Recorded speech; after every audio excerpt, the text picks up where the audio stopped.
Hi everyone, so this is Zhao, and today we're going to do an editing tutorial of how I edited this image right here. So please bear with me, this would take quite a bit long because when I edit I really take time to edit a photo. So it's not necessarily just a one-click wonder if you're trying to edit stuff like this. So you really have to, take your time. So yeah, but before we start, please do subscribe in my YouTube channel for future editing tutorials, future behind the scenes shoots. So yan yung mural sa taas.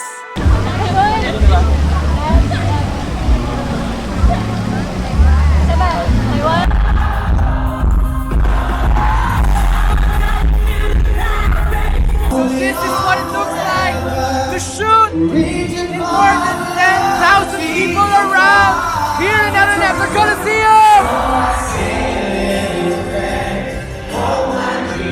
All the shoots that I'll try to vlog all my shoots this year.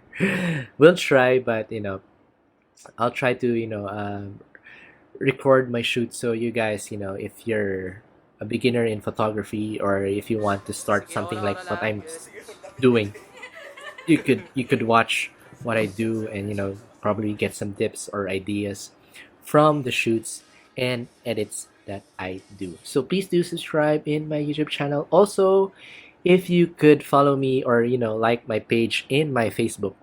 So I have a Facebook page. That's where I post basically everything of my shoots, my sets, album sets are right there. Also, you could follow me on Instagram at Okam Productions. I also post most of my stuff there, so you could check them out.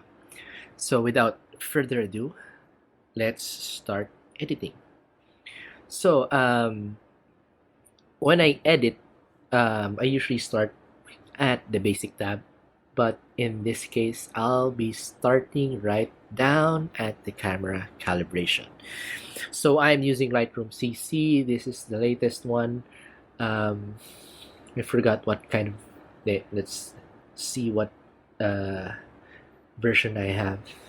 This is the latest one. This is a 9.1 release, camera 12.1. So that's what I'll be using today. So yeah, let's begin. So first of all, I want to start by desaturating the red one. Desaturating the red. Not all the way, may gawin na natin 90%. Yan, negative 90. Plus 2 maybe.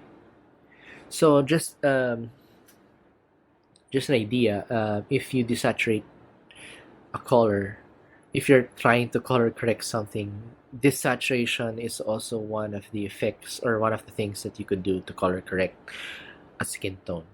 Observe. So like you could see, I just yung skin tone niya is very, very, very, very purple or masyadong magenta. But desaturating that,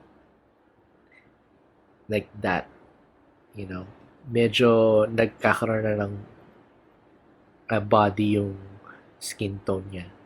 Or medyo nako-correct na lang, onting-onti lang. So basically, if you're, just tips lang, if you're trying to correct a very, very, very harsh skin tone because of the lighting, desaturating is also a useful tip to do if you're trying to correct your skin tone. Alright? Alright. So let's continue. So sa greens natin dito, primary greens, mga negative 18 lang. Negative 18. Tapos increase natin to ng 29. Yeah, 29. 28. Okay na sa 28. Dito sa blue, primary blue natin, dito usually yung teal effect natin or yung sinasagad ng iba yan. Or gusto mo sobrang purple yan. Pero wag. I won't suggest that. Just an idea if you guys kung trip niyo yung ganyan. Alright, negative, like negative 75. 5. Or yeah, negative 74 is good. I won't change enough to color na. So I think that's good. Let's go to our exposure tab. So sa exposure naman tayo. So sa white balance natin, no, I won't explain everything, no. Basically sa white balance, you could correct very much yung skin tone nyo rin here. It depends on how, marami kasing approach how to correct your skin tone. So, sa white balance natin, I think let's go to 4680. 4680. Yeah. Oof. Tapos ito, 29. Ay, hindi. Maybe 30 na lang. There you go. So exposure, oh yeah, again, a lot of people are asking me, Sir Jao, you shoot underexposed lagi. Not really lagi, no? Actually, sa personal shoots ko lang ako nag-underexpose. When it comes to work, I shoot correctly or, shoot as if you're gonna submit the photo right away.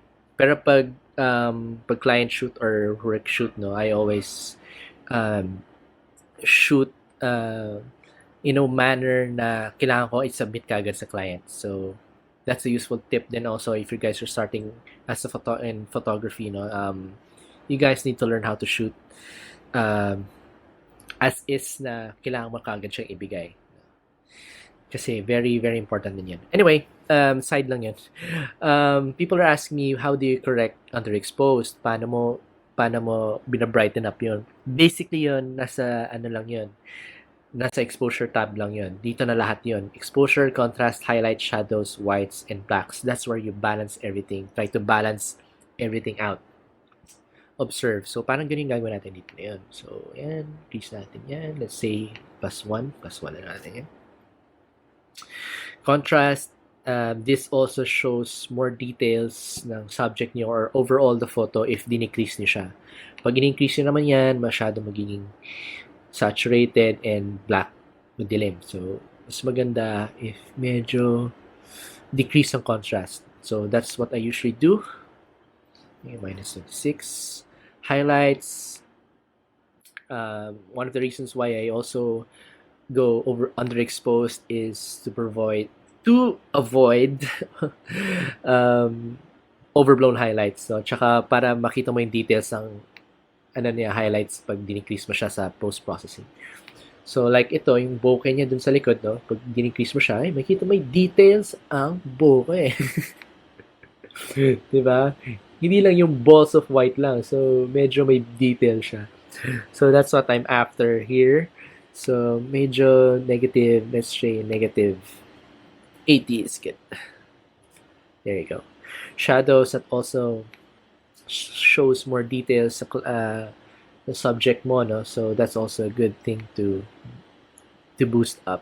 So let's say plus 73. Yeah, 73 is good. Whites, iwan muna natin yan. Blacks, taas natin onte. Actually, hindi onte. Lagyan natin 80.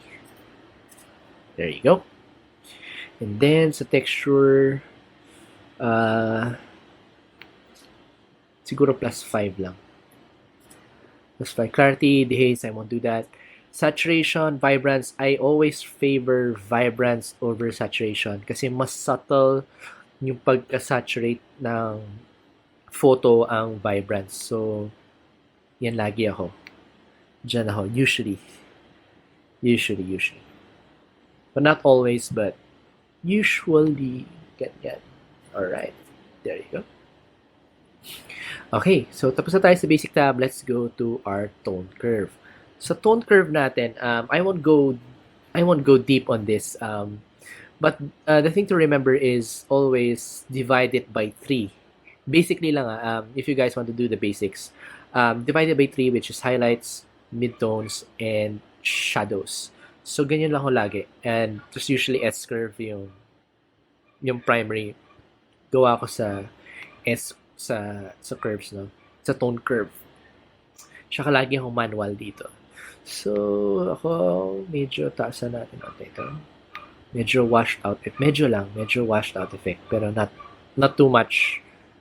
Usually kasi ganito, pag tinaas mo to, IG effect sa IG. Pero I won't do that.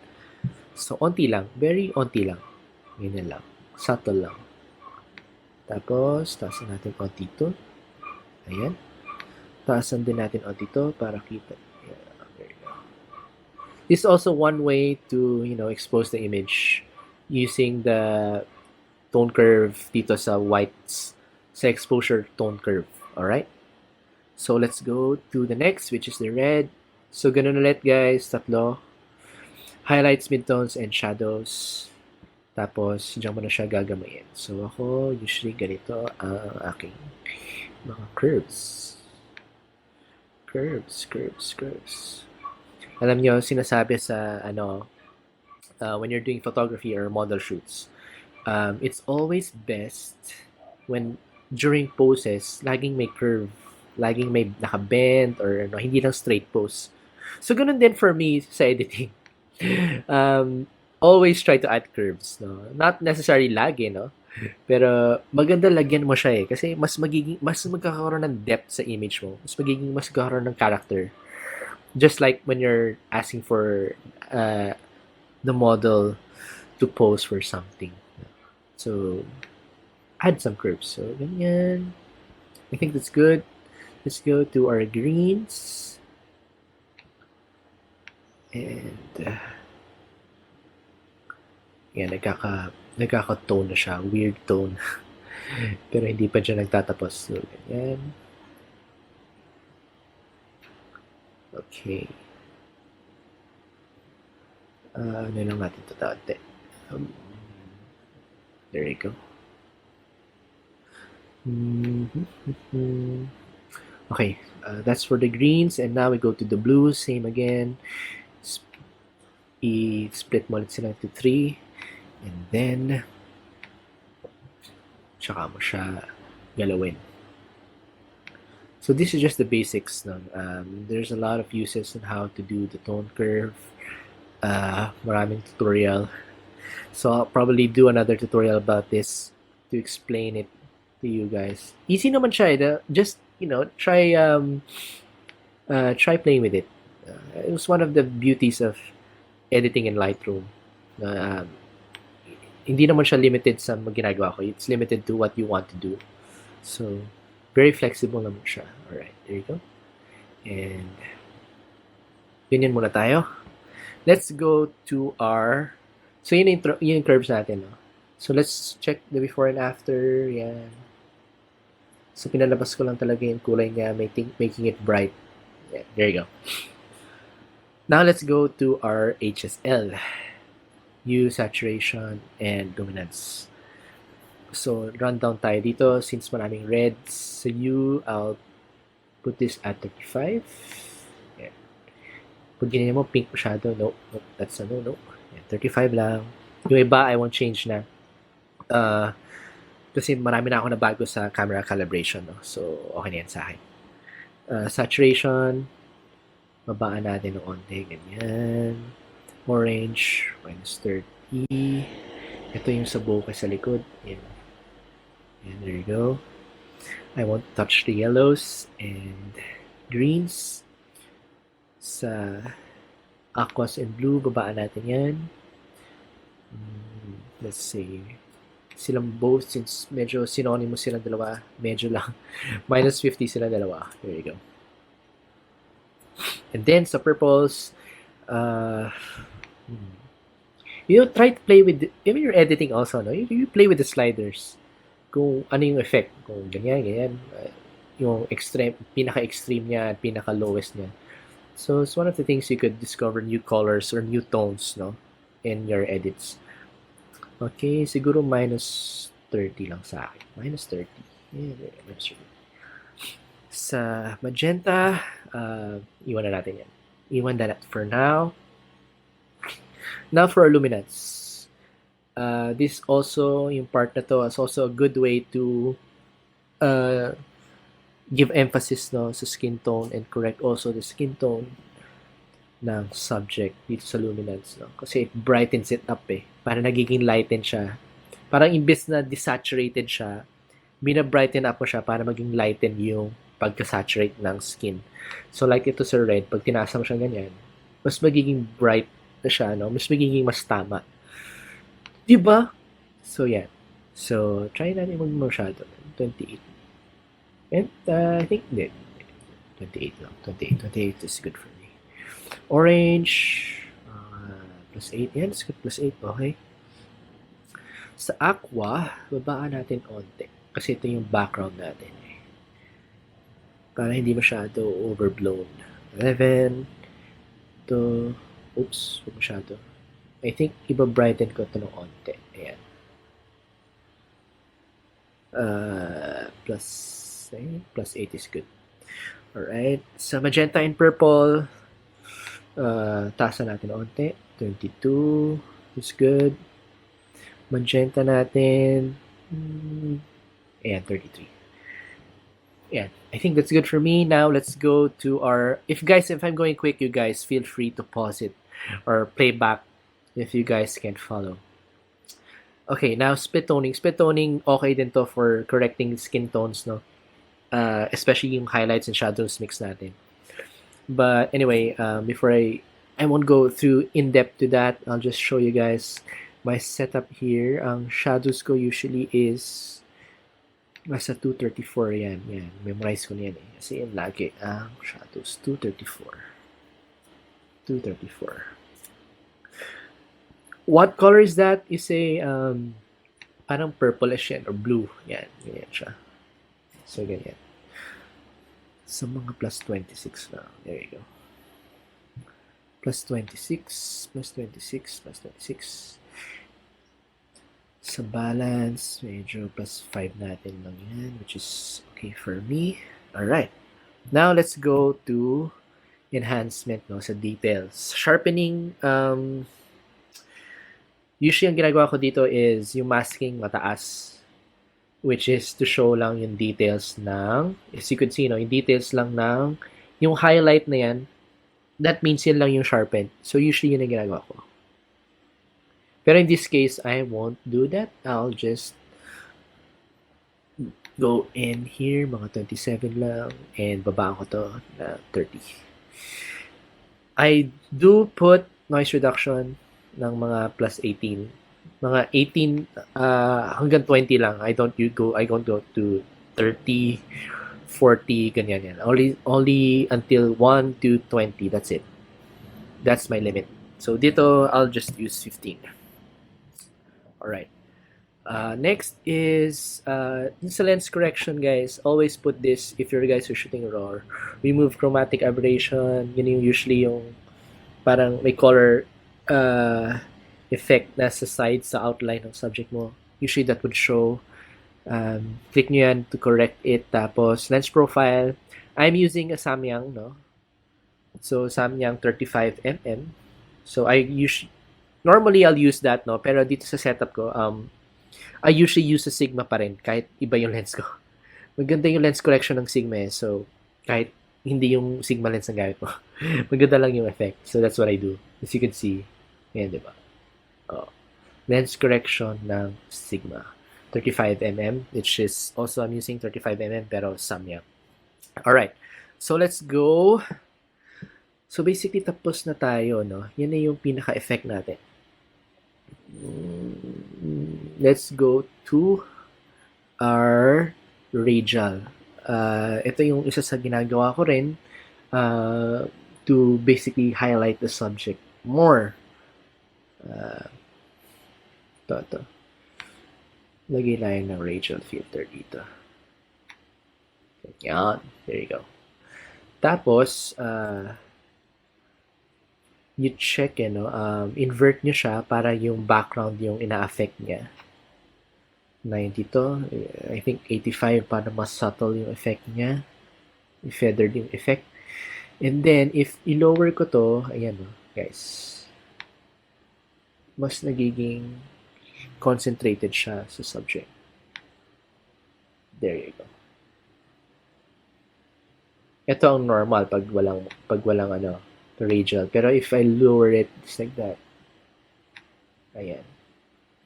Mas nagkakaroon siya ng emphasis sa subject. There you go. Alright. So, ganun, no? Basically, ganun yung first part of the color grading. Next, pupunta tayo sa Photoshop.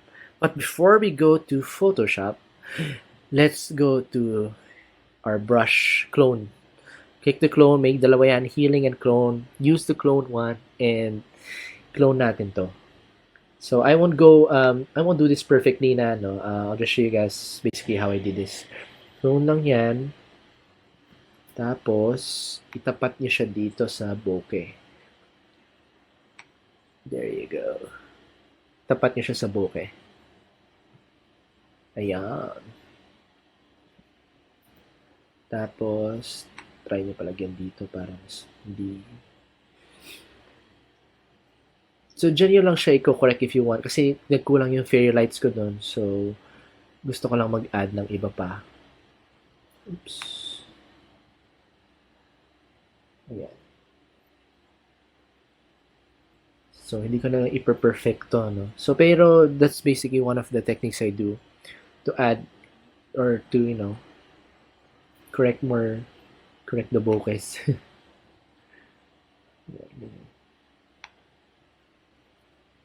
Oops. Hindi, tanggalin na lang. Yeah, there you go. I think that's better. Hindi, tanggalin na lang natin. Medyo. Tanggalin na natin. Alright. So, once na-edit na natin ganyan, no, medyo fine-tune natin siya ng onte. I think,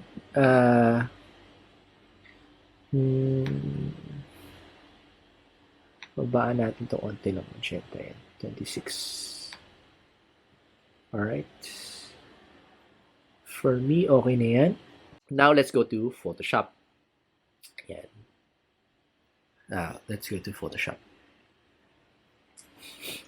Photoshop.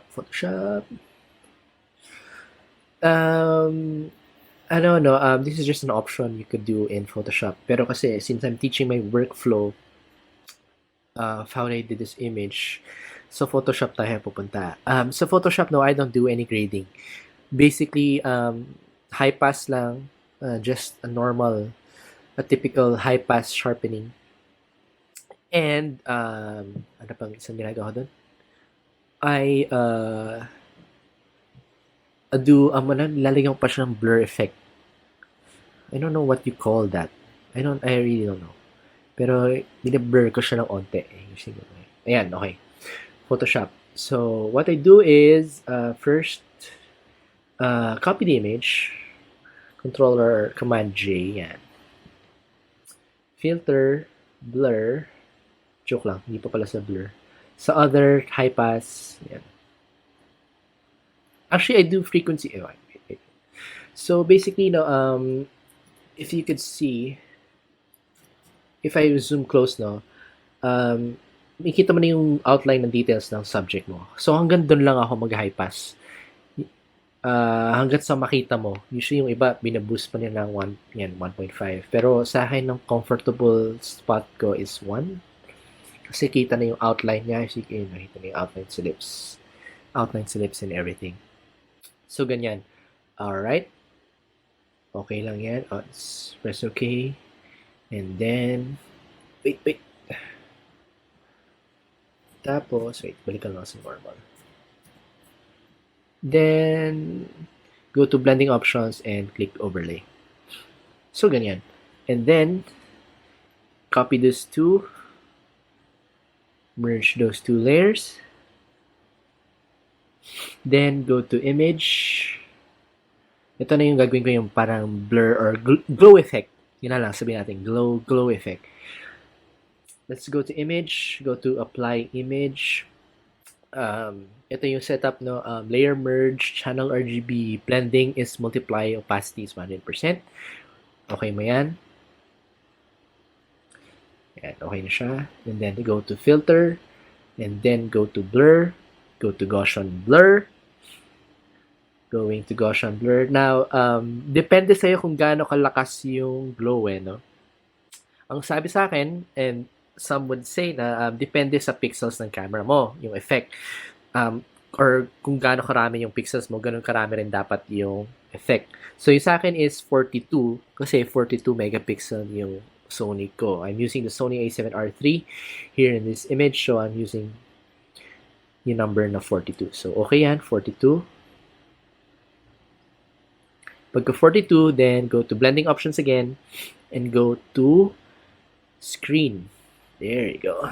So medyo nag-glow na siya ng onte, pero medyo overpowered yung subject natin. So, create a layer mask, add a layer mask here, click that, go to your brush, make sure your brush is at, using the black paint, no, para mabura natin yung glow sa muka.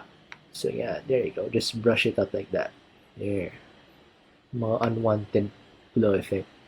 So, ako, I'm comfortable using the opacity of the brush at 40%, no? Kasi for me, yun yung subtle brush niya na gusto ko. Na effect na gusto ko. Alright. Yan. Tapos yung I'll leave the glow effect. Wait. Yan. Onti lang natin. Buwasan lang natin ng onti. There you go. Yan. Ito, onti lang dito para makita details ng bokeh. may details ng bokeh. Alright? So basically, ganyan lang ako sa Photoshop, guys. I do frequency separation, no? So I could correct yung sa face niya, no? Kasi I haven't kasi pwede may correct yung shadow sa face niya dito sa image na to. But I won't do that now. I'll just focus on color grading since ito yung focus ng tutorial natin. Maybe some other time ko na gagawin ang frequency separation or yung dodge and burn effects natin. Alright? So, save mo yan. Let's save that. Then, let's go back to Lightroom. Okay? Okay.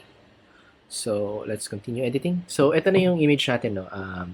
Yan, medyo glowed effect siya. So, let's start with the basic tab. So, sa basic, since medyo brighten up siya, pawasan natin konti yung exposure. Yeah, pawasan natin. 55, that's good. Medyo increase yung contrast para focus sa subject. Decrease the highlights para medyo details lumabas. Yan, there you go. Increase onte ang increase natin ang shadows for more details. Decrease onte ang white. Increase onte natin ang blacks. There you go. Lagay tayo ng texture ng onte. Yan, mga +8. Clarity, pwede ka actually mag-blur effect din dito, pero I won't do that kasi ginawa ko na yung blur effect sa Photoshop. Mas gusto ko kasi yung blur doon kaysa dito. So, medyo increase. Okay na yung +8 din. Again, I favor vibrance over saturation. So, that's what I'll be doing there. Then, we go down again to dito tayo sa curve. Again, 3 ulit tayo, guys. Highlights, midtones, and shadows. Tapos, onti lang. Pero, hindi na tayo babalik ng RGB sa red, greens, and ano. Dito lang tayo sa exposure curve. Yeah, there you go. Alright. Next, punta tayo dito sa hue and sa hue, saturation, luminance, red. Tasan natin, gawin natin medyo okay lang. Dito lang. 12. Okay na sa akin yan. Ito, decrease natin itong saturation dito.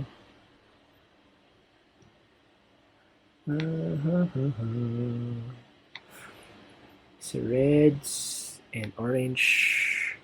Ilang yung orange? Siguro +14. Sa yellow, I won't get the yellow na.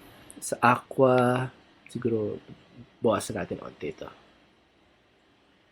Ito. Medyo lang para dun sa background. 20, ganyan. Sa purple, yan, bawasan natin yan. Kasi masyadong purplish. There you go. Ayan. And then, sa luminance, increase natin yan para sa skin tone. 21. Yan, 20, 21. Okay sa akin yan. Yellow, yellow, hindi ko gagalawin. Ng aqua, galawin natin ng onte. Ayan. Para merong light. So, yan. Galawin natin ng onti yan. Onti lang. Ayan. Sa luminance dito, medyo bawasan na natin. Onti lang. Ay, hindi. Dagdagan pala natin. Sorry. There you go.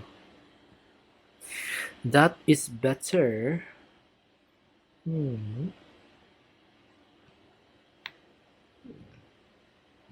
Yeah. So, nagkakaroon na siya ng effect ulit. So, pag nag-before and after tayo, ganyan, makikita yan, ganyan yung effect mo. There you go. So, let's go to our split toning. Ito, since masyadong magenta, no, naglalagay tayo ng konting green sa highlights. So, 83. Yan. There you go. See, medyo na-correct na siya. Actually, na-correct na talaga siya. So, split toning is also one of the reasons you could correct your skin tones, no? Kasi, as you could see nga, masyado siyang magenta. So, if you go to your white balance tab, if masyadong magenta, if you go to your tint, masyadong magenta, what do? You decrease, pupunta sa green para maging balance. So, basically, that's the general rule, no? Or the general effect. So, if masyadong magenta, try to add some greens to medyo makorrect yung skin tone sa mukha. Ayan, medyo corrected na siya. So, okay na sa akin yung 37. Ang shadows natin, ganun ulit ako. Usually, naglalagay ako ng bluish or purplish. Pero dito, yan. Usually, yan, ganyan, yan. So, ganyan lang. Yan. There you go. That's good for me. Now we go down to our sharpening. Di ko na nag-sharpen na tayo. I won't put noise reduction already. Ginawa na rin natin lens correction sa isa kabila. So we won't be doing that. Dito na tayo sa camera calibration. So medyo gawin natin orange to. So plus 20, plus 9 lang. Buwasan natin onte. There. There you go. Tapos sa greens, okay na siguro yan. Ayan. Case mo siyang ganyan, minus mo lang yung yun onte. Actually,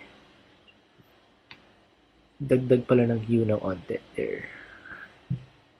Dagdagan natin. There, tapos increase mo yung saturation dito. Yung sa blues, dagdagan. Hindi, bawasan natin. There. Alright. So, basically, ganyan no? Tapos you fine-tune it. You could go back, I could go back here sa white balance ko, no? Add more warmness niya. Onti lang yung dagdag ko, okay na siya. Tapos, onting magenta. There you go. So, ganyan guys. So, that's basically how I color-graded this photo. I hope you guys learned a thing or two. And hold on, meron pa palang isa pa. You could actually, nag-add pa ako ng dito. You could add another layer of radial filter. Mo siya, invert mo siya para yung background lang. Tapos medyo 80 or 90 para yung feathering at yung subtleness niya maganda. So if you could see, if you add that, tapos buwasan mo yung highlights, ayan. Ganun ulit. Mas magiging focus siya dun sa subject. There you go. Mas magiging maganda yung effect niya. At yung color niya in general for me.